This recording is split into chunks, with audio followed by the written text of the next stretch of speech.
Hi everybody, welcome to Christian Homestead. My name is Jared. If you haven't already, please make sure to subscribe. Okay, so we're looking at the email from Chris and Terry, where she provided a couple interesting quotes. And once again, we're not going to read those quotes quite yet, because when I tried to look them up, I first searched in Discourses of Brigham Young on archive.org. And when I came here, I saw other things that were on the page, other quotes from other discourses, and there was one more that I want to share with you. So before we get to that, I want to share something that happened recently. So I have my new channel called Explore Church Sites. I've been talking about this a lot lately. And I recently made a video where I didn't know about this sidewalk marker that's at the temple lot, which is so cool. I hope that you get to go see it. It turns out that the day that I recorded this came before the day that the man who owned the mold to create that sidewalk marker turned it into the church. He had some artifacts that he wanted to give to the church, and one of them was this mold. So the day before I was there looking at this for the first time, I put it on Facebook, TikTok, Instagram, and then of course on my new channel. Well, I got a comment on this video. Let me zoom in here. This is from Carol Swenson 9511, and she said, "Here is the link to an article talking about the 14 markers." Because I was wondering, are there more than just this one? I knew about this one. I also knew about one for the W.W. Phelps print shop in the downtown area. And it turns out that the City of Independence has a map. They have this portion of their website, Missouri Mormon Walking Trail, and there are 14 markers. And you go in order, and the first one is over here. They have it in the wrong spot, but you see these black diamonds. You have the first one over here at the temple lot, and then you go around like this, and there's this, if you have the map, there's this trail that you can follow and see all the markers. And so I went and I got pictures of all of them, and I plan to make videos for each one, and I'm going to go ahead and make, I'm going to put those videos on Explore Church Site. So make sure to subscribe to this. There are so many more things to see. When I first started this channel, I was like, there's just like there's Liberty Jail, Adirondack, Far West, Independence, and Richmond. And that's basically it. No, that is not it. There are so many more things.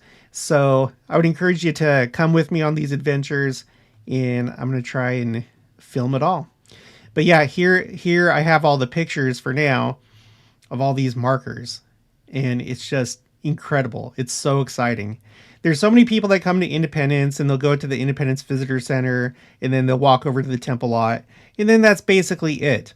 I saw a family just the other day that walked over from the visitor center to the temple lot. They took a picture at the corner where they have the sign for the temple lot, and they didn't even go up to see the stones up there or read the signs. It's so sad. So if you come here, I hope you get the most out of your trip. And if you were here before and you didn't know about these markers, well, now you know. So come back and see all these markers. Did you know that Governor Boggs had 2 homes in Independence? I didn't until I saw these. I've never really looked into it before. But yeah, it's just... Okay. So we're in Journal of Discourses, Volume 3. This is page, where is it? Page 371, column B. Okay. This is Brigham Young. Spirits are just as familiar with spirits. Spirits are just as familiar with spirits as bodies are with bodies. Those spirits are composed of matter so refined as, as not to be tangible to this coarser organization. They walk, converse, and have their meetings. And the spirits of good men like Joseph and the elders who have left this church on earth for a season to operate in another sphere are rallying all their powers and going from place to place preaching the gospel. And Joseph is directing them, saying, "Go ahead, my brethren, and if they hedge up your way, walk up and command them to disperse. You have the priesthood and can disperse them. But if any of them wish to hear the gospel, preach to them. Can they baptize them? No. What can they do? They can preach the gospel. And when we have the privilege of building up Zion, The time will come for saviors to come up on Mount Zion. My brother Joseph spoke of this principle this forenoon. Some of those who are not in mortality, now this is where it gets really interesting. Some of those who are not in mortality will come along and say, here are 1,000 names I wish you to attend to in this temple. And when you've got through with them, I will give you another 1,000. Let's pause right here. Have you ever wondered, and we've talked about this on the channel before, but I'm always getting new subscribers and you may not have seen this. Have you ever wondered what's going to happen with those people that never had any records, that lived, 5,000 years ago? They're not lost just because they don't have a record. Right now we're doing family history work. We're going back as far as we can with what's available, and we're expected to do that and to search and go through all that work. But when it comes down to it, every single person is known on both sides of the veil. The Lord knows who they are, and of course the people on the other side of the veil know who they are. Those people that never had a record in this world, they are on the other side of the veil, and there are people that know them. And so there are records being kept that we don't have access to right now. And this is going to be the primary activity, I believe, during the millennium, is doing this temple work. That's one of the main objectives of the millennium, is making sure that everybody's work is done.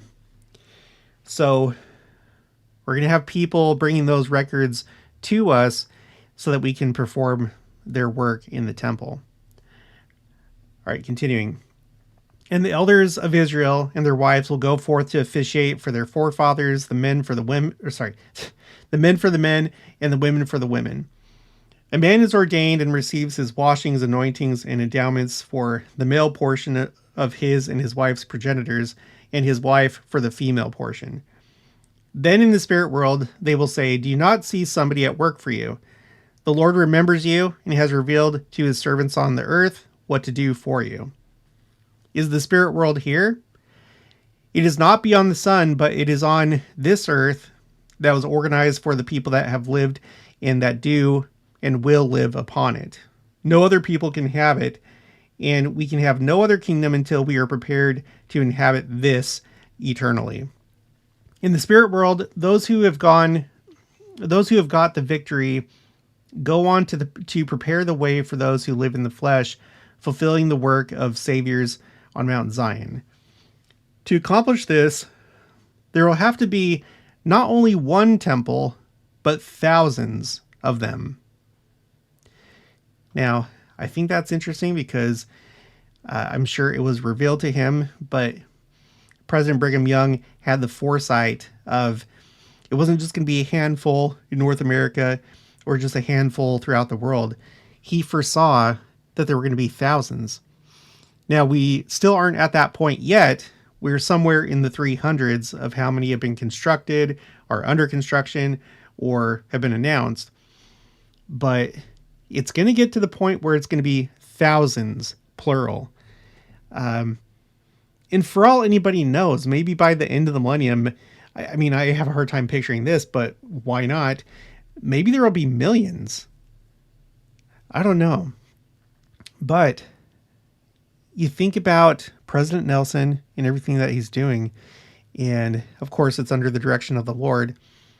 I think it's getting us ready for the millennium, to prepare for the millennium, but also just for when we start doing this work really in earnest, even more so than now, in the millennium.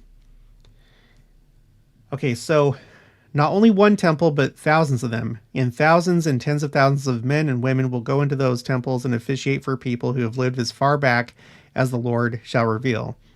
If we are faithful enough to go back and build that great temple, which Joseph has written about, he's referring to the temple in Jackson County, and should the Lord acknowledge the labor of his servants, then watch, for you will see somebody who you have seen before, and many of you will see him whom you have not seen before, but you will know him as soon as you see him. That's really interesting. So I believe this is referring to Joseph Smith. It's an interesting idea that even though you've never seen him, that he'll appear. And I don't know if this is just referring to him appearing in general wherever, or if he's going to be, at Jackson County. Of course he will. We know that when the second coming happens, all the righteous saints that are worthy of the first resurrection, they're going to come with the Savior. So they're all going to be there. Jackson County. We've read about the council at Old Jerusalem, where the two Jerusalems are going to be united. So, but whatever the case, I guess when he appears, and maybe when Brigham Young himself appears and others, we're going to recognize at least Joseph Smith, according to what Brigham Young is saying. But you will know him as soon as you see him. This privilege we cannot enjoy now because the power of Satan is such that we cannot perform the labor that is necessary to enable us to obtain it. I think he's referring to, well, I don't know. Maybe he's talking about building the thousands of temples, but he also mentioned building the great temple. And, hopefully, I really hope that what just happened is some kind of sign that we're getting close to that point where the temple in Independence, Missouri will be built. You have this marker that's been in the hands of who knows how many people all the way until now. A very unique marker with a really amazing depiction of Joseph Smith and 7 others that are there to dedicate the temple lot. Hopefully it's a foreshadowing of things that will happen soon. Okay, now this quote reminded me of another one from Brigham Young. This is also in Journal of Discourses. This is volume 6, page 295, column A. So, and I've noticed that he's repeated some of these concepts a few different times, which, they usually do. And so I want to couple that quote with this one. This one's a little bit longer. About the time the temples are ready, the strangers will be along and will converse with you and will inquire of you, probably if you understand the resurrection of the dead. You might say you have heard and read a great deal about it, but you do not Oops, what just happened? You might say you have heard and read it a great deal. Okay. You might say you have heard and read a great deal about it, but you do not properly understand it. And they will then open your minds and tell you the principles of the resurrection of the dead and how to save your friends.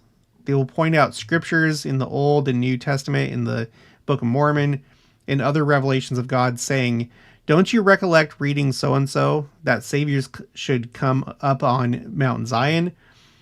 And they will expound the scriptures to you. You have got your temples ready, now go forth and be baptized for those good people.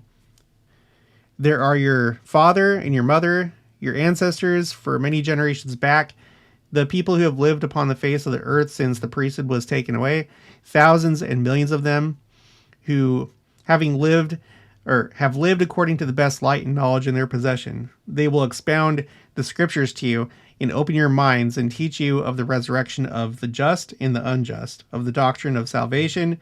They will use the keys of the holy priesthood and unlock the door of knowledge to let you look into the palace of truth. You will exclaim, that is all plain. Why did I not understand it before? And you'll begin to feel your heart burn within you as they walk and talk with you. You will enter into the temple of the Lord and begin to offer up ordinances before the Lord for your dead. Says this or that man, I want to save such a person. I want to save my father. And he straightway goes forth in the ordinance of baptism and is confirmed and washed and anointed and ordained to the blessings of the holy priesthood for his ancestors. Before this work is finished, now this is just fascinating right here. Before this work is finished, a great many of the elders of Israel in Mount Zion will become pillars in the temple of God, to go no more out. They will eat and drink and sleep there. Let's pause right here. This must be millennial. Now, I remember a time when there were actually cafeterias in the temple, or at least I think in the Jordan River temple there was a cafeteria, because I remember my parents and grandparents, my great grandma going to the temple and having lunch there. This isn't a false memory, right? Can any of you confirm there used to be, I don't know if every temple had one back then, but I'm pretty sure that the Jordan River temple had one. Am I right? Or is this like a false memory? Anyway, it doesn't really matter. It sounds like this is millennial. We do know of one person that actually lived in the temple while he was writing Jesus the Christ. It was Elder James E. Talmage. There was a room for him. He was in the temple as he wrote that book. That book is still, it's recommended by the church. In fact, here, let's just pull it up. When you go to the church website, go to Gospel Library. The first thing is Jesus Christ. It has all this stuff, and it has the book, Jesus the Christ, that was written in the temple. And it's all about the life of Jesus Christ and his mission. And it talks about the second coming too, and the pre-mortal life. So there was an instance where somebody actually lived in the temple for a short period of time. But it seems that things are going to be different in the future. I wish I could see exactly what that looks like. Could you imagine a temple that has apartments or living quarters so that temple workers could just live and work there? I think that's what he's describing. They will eat and drink and sleep there. Okay, continuing. And they will often have occasion to say, somebody came into the temple last night. We do not know who he was, but he was no doubt a brother and told us a great many things we did not before understand. He gave us the names of a great many of our forefathers that are not on record. And he gave me my true lineage and the names of my forefathers for hundreds of years back. Wow, that is going to be quite the experience. You have just a stranger show up. They don't identify themselves. They provide you with information. Yeah. He said to me, you and I are connected in one family. There are the names of your ancestors. Take them and write them down and be baptized and confirmed and save such and such ones and receive of the blessings of the eternal priesthood for such and such an individual as you do for yourselves. This is what we are going to do for the inhabitants of the earth. When I look at it, I do not want to rest a great deal, but be industrious all the day long. For when we come to think upon it, we have no time to lose, for it is a pretty laborious work. I have a great feeling to just let the lash slide over onto some men a little. Do you think they want to go to California to get Do you think they would want to go to California to get gold or run to the ferries whence the name of the Almighty is blasphemed, if they properly understood these things? The way of life and salvation. Yeah, really quick. Brigham Young expressed a number of times his dissatisfaction with people that once they got to Utah, the conditions were rough. There was a lot of work to do so that they could survive temporarily. And so a lot of them wanted to go to California because this was around the time, this was around the time of the gold rush in 1849. You will enter into the temple of the Lord when by and by here come along brothers Joseph and Hiram Smith, for instance. For they will be perfectly capable of coming and staying overnight with you, and you will not know who they are. Now, that's interesting because that's different from what he just said in the other quote, that you'll see presumably Joseph Smith and know who it is. But of course, they have the power to conceal their identities. And maybe that's what they're going to do sometimes. And you have to wonder if maybe that's happening now. We've talked about that. We've been talking about angels. I've done lots of videos about that. There's the scripture, I can't remember, but it's from the Bible that says, careful because you may be attending angels unawares. You know, who knows how much that's actually happened and maybe in your own life and you didn't know about it. Continuing. Or suppose David Patton should come along and shake hands with some of the 12 and want to stay all night with them and expound the scriptures and reveal the hidden things of God.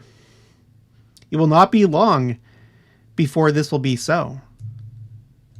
So yeah, maybe it's already happening. We do know that there are visits from the other side of the veil. This seems to suggest the visit of resurrected beings, the way that I read it or think about it. But, okay. Suppose we are ready for it, and a great temple is built at the central point in Jackson County. Gentlemen, don't be startled, for if we don't go back there, our sons and daughters will, and a great temple will be built upon the consecrated spot, and a great many more besides that. The land of Joseph is the land of Zion, and it takes North and South America to make the land of Joseph. Suppose we are ready to go into the temples of God to officiate for our fathers and our grandfathers, for our ancestors back 100 years, who are all looking to see what their children are doing upon the earth. The Lord says, I have sent the keys of Elijah the prophet. I have imparted the doctrine to turn the hearts of the fathers to the children and the hearts of the children to the fathers. Now, all you children, are you looking for the salvation of your fathers? Are you seeking diligently to redeem them that have died without the gospel, insomuch as they sought the Lord Almighty to obtain promises for you? For our fathers did obtain promises that their seed should not be forgotten. O ye children of the fathers, look at these things. You are to enter into the temples of the Lord and officiate for your forefathers. Suppose we are ready to enter the temple to be baptized and attend to the ordinances of 100 of our best forefathers. And Thomas should say to John, John, take this affair and see to it. I want to go to this ferry and make a little money. Or Joseph, you know the names of our ancestors better than I do. Won't you go and see to their salvation? I have not time myself. I want to build a bridge. James, are you ready to perform? James, are you ready to perform your duties for the dead? No, I want to go and keep a grocery. And you know the language that is common to such places. The name of the Lord is blasphemed, and his servants are cursed with bitter oaths. What do you think of it, gentlemen, elders in Israel? What would money have to do with you if you are now upon the threshold of eternity and eternity open to you? Would you have the apostasy as you have now? A little money is more to such persons than the salvation of all the sons and daughters of Adam. I wish I had a voice like 10,000 earthquakes, that all the world might hear and know the loving kindness of the Lord. I'm telling you things that are before me constantly. When men and women are reaching after the perishable things of this world and will step out of the path of their duty and endanger their salvation, it has been said that it hurts Brother Brigham's feelings. It is true. And I could even weep over such, and the angels weep over us to see our foolishness, that we are so giddy-headed as to run after the fading things of this world and set our minds and feelings upon riches. Now here's the last part that I think is really interesting. And neglect our duty in preparing ourselves for the coming of the Son of Man, for the coming of the ancient and modern apostles and prophets, for the redemption of Zion, and the redeeming of our dear friends in every age of the world when the priesthood was not upon the earth. So it's just, I don't know, we're talking all about temple work, and President Nelson is really focused on temple work and building lots of temples. And he's on the same page as President Brigham Young, preparing for the second coming, preparing for ancient and modern preparing for, ancient and modern apostles and prophets. You guys, this might be why they've been talking so much about angels recently. This is something that I noticed since the April 2024 General Conference. From that point forward, there's been all this emphasis on angels really attending you and protecting you. There have been many that have talked about that, including in President Nelson's main talk of that conference. That was the conference right after the purchase of the Kirtland Temple, and he referenced the dedicatory prayer for the Kirtland Temple and read the part about angels attending you when you go to the temple. So undoubtedly we have those on the other side of the veil that are working with us, sometimes visibly, sometimes invisibly. And then on top of that, there may be people that are already resurrected that may appear to you and you don't know who they are because their identity is concealed and they look like just an ordinary person.